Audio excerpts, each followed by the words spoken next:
So the first 3 episodes of season 2 of Arcane just dropped and they did not miss the beat. It started off with the aftermath of season 1, and if you haven't watched the first act of season 2, then what are you waiting for? First of all, I wanna give a spoiler-free brief of act 1 of season 2 for the people who are waiting for the whole season to drop and to binge watch later. Believe me, I would have done the same, but since I would lose the engagement on YouTube, so here I am after 3 days. The episodes start with a literal explosion and the people getting affected by it. The first episode is an action-packed cutscene from the video games and it looks really good, and it is justifiably so as it is the most expensive animated show in the history of animated shows. Let's see how much the show cost. $250 million. What the hell? I think it is worth it, as the show looks incredibly good for same price as some of the Disney movies, which looks shit by the way. Brother, The animation looks fluid, the music fits the scene perfectly, and the interaction between the new frenemies is worth buying a Netflix subscription for. You could have just let me eat it.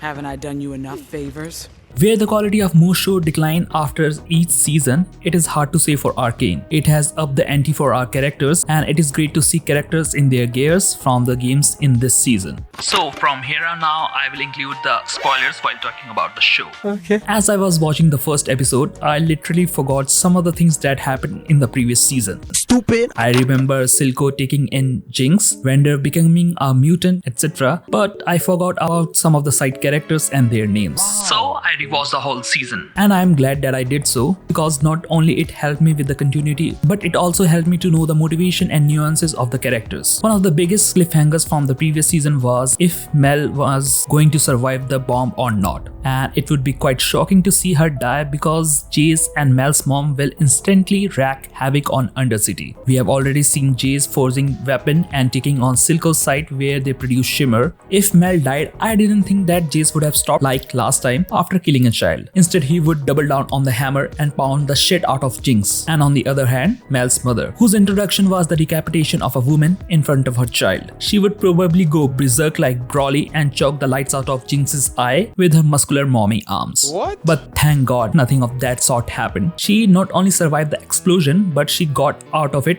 unscathed. But little did Mel know there is something else waiting for her in the future. Instead, C-3PO, Baldy and Caitlyn's mother died. I didn't care about the counselors other than Mel, Jace, Kiraman and the fluffy professor. The other counselors could be dead and we would be like, Oh no. Anyway. But one person was severely affected by the explosion, and it was Victor. I think he is one of the most interesting characters in this series, and watching him die would go to waste. So Jace listened to the audience and rushed him to the lab where the hex core attaches itself to Victor, leaving him in a cocoon-like stasis. And this being the last season of the Piltover story, many of the hearts are gonna be broken, starting off with the funeral of Caitlyn's mom. What do you guys expected? She's a mom of one of the lead characters in an animated show. Of course, she's gonna die so that Caitlyn's character could change. Have you no empathy, man? Nope. Caitlyn and V fought, and it was spoiled in the opening credits for me, as Caitlyn became tunnel vision on destroying Jinx that she forgot that it would be harder for V to be an enforcer when she asked her. As we know, the enforcers were the one who killed V's parents. Boy, that escalated quickly. I don't know about you guys, but this guy is a clearly embodiment of Vander. Just look at his build. He looks like an absolute tank like Vander. Maybe he's someone from the game, I don't know. But I'm ready for him to play a significant role in V's story. We are also introduced to 2 new characters who will become the parts of Caitlyn's dream team. Now we come to the juicy parts of the episode. Somehow the villains from the Undercity infiltrated the Memorial of Counselors. It's like someone has helped them to get in, but we don't know who. For now, they orchestrated an attack on Topsider with some dudes who seemed to be inspired by Bane. All hell was let loose on Citizen, and we got to see some fight sequences with Caitlyn's accuracy, which in fact was of no use, and V's attitude of never backing down. Man, I love those girls. They are 18 plus, right? FBI, open up! And this led to my favorite scene in the first episode.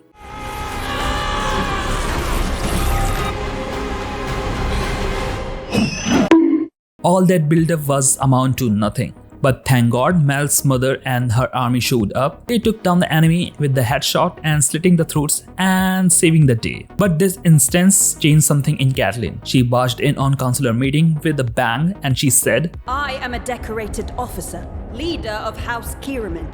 Address me with respect or keep your mouth shut. Damn! She was very badass in this scene. She formulated a team consisting of her girlfriend, a girl who seems likely to die, a vendor wannabe, and a fishman from the Hellboy. With that, first episode ended. That gave an aftermath to the bomb situation and the solid action in the second half. So after Silco's death, his goons have been running around wildly, and some of them wanted to acquire the empire that Silco built. And during this, we get to meet another character who looks a bit similar to Sheriff's daughter, but maybe I'm wrong. She is running from the goons and she fell down on Jinx, who is now the most wanted in the Undercity. And Jinx shows the girl why she's the most wanted.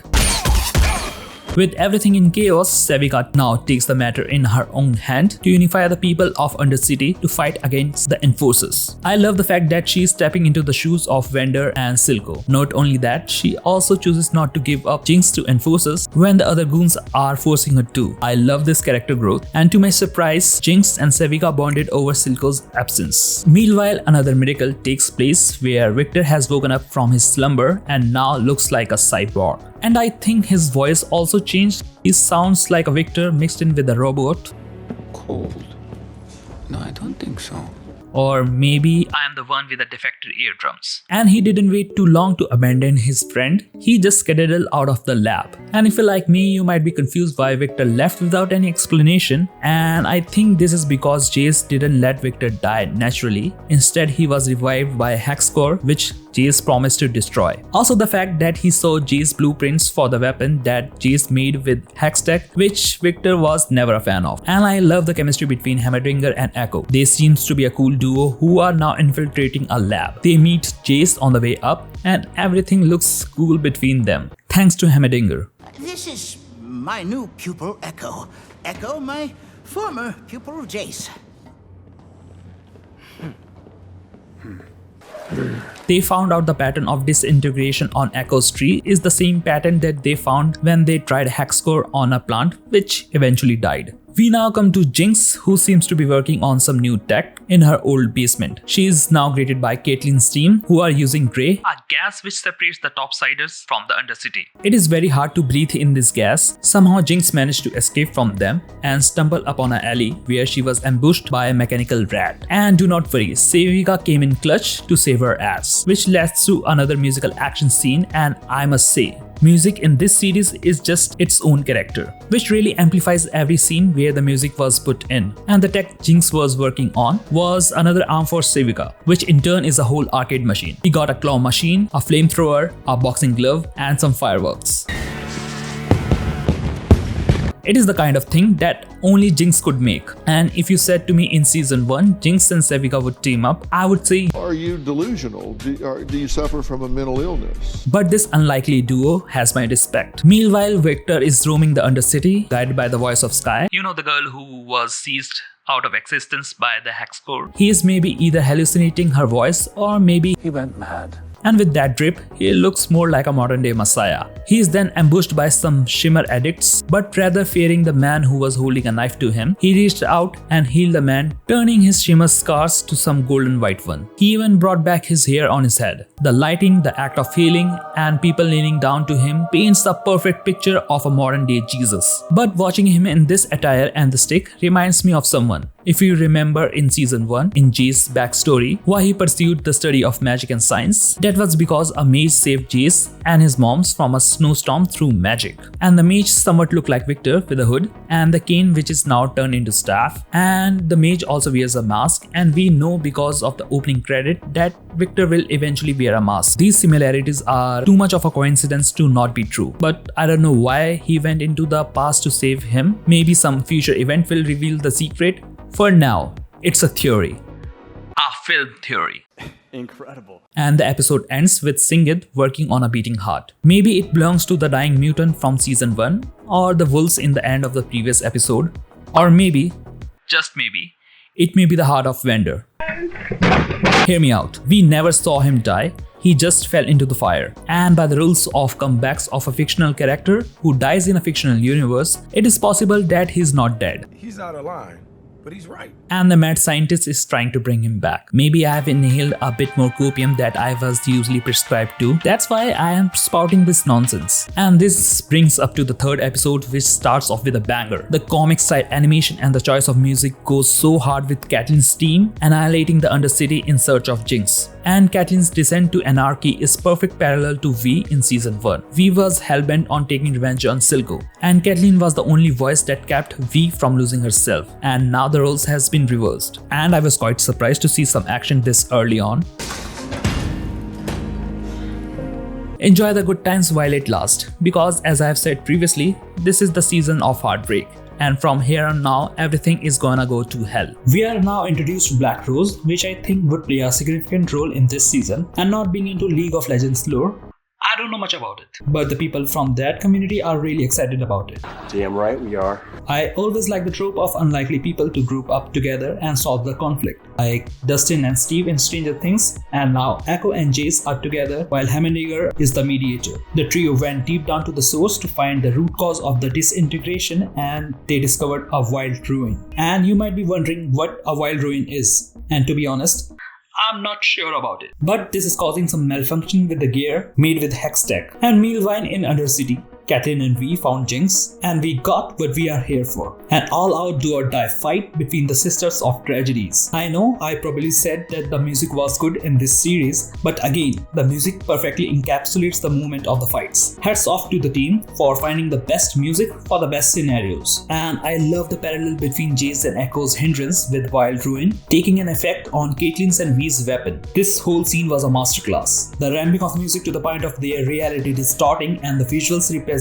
it was the cherry on top. And between all that chaos, we get to see a glimpse where we see young Jace saved by the mage, and maybe Jace is the one who became the mage. Who knows? Jinx was finally defeated by V, and Catelyn took her middle finger off. But just when he thought that this was the end for Jinx, that little run ran to her and prevented V from attacking her. Well, if you ask me, V was not ready to say goodbye to her little sister, even if she's not powder anymore. She could have easily taken those bullets on those heavy gloves and snagged the little one out, and Catelyn could have taken the shot. But you are on episode 3 out of 9, and they are not going to kill Jinx this early. You have to wait so that Netflix can earn the 1-month subscription from the people who just came in for this. This commotion gave enough time for Sevika to detonate the bomb and burst up the air vents of Piltover and painted the whole town with every hues of the rainbow. Succumbed by the vengeance and wrath, Catelyn is not ready to listen to V, and V is trying to protect Catelyn by making sure that she does not do anything that she may regret later, like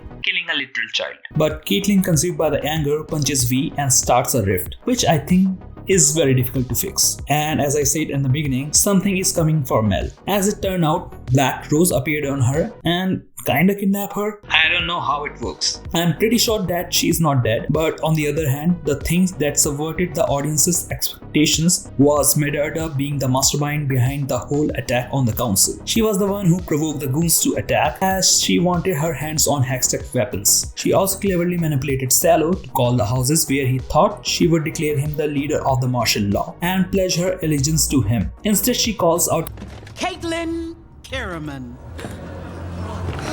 Catelyn is young and naive and especially consumed by the revenge, so she can be easily manipulated, and Medarda being on her side can easily be a mother figure during her quest for vengeance. And this episode ends with Singed somehow creating a werewolf, which looks really scary. I can't wait to see him in the upcoming episodes, and as you know, I had high expectations from Arcane and it clearly went above and beyond that. It is sad to see this is the last season for these characters, but I am happy that they are not dragging until the story became so stale that no one is interested in that. The Flash. I'm really curious to see what Jinx will do next. She has become a free animal far away from the cages of Silco's shadow, who is ready to die by the hands of V. I'm really excited for the new episode, and if you're too, click on this video and I'm gonna meet you there.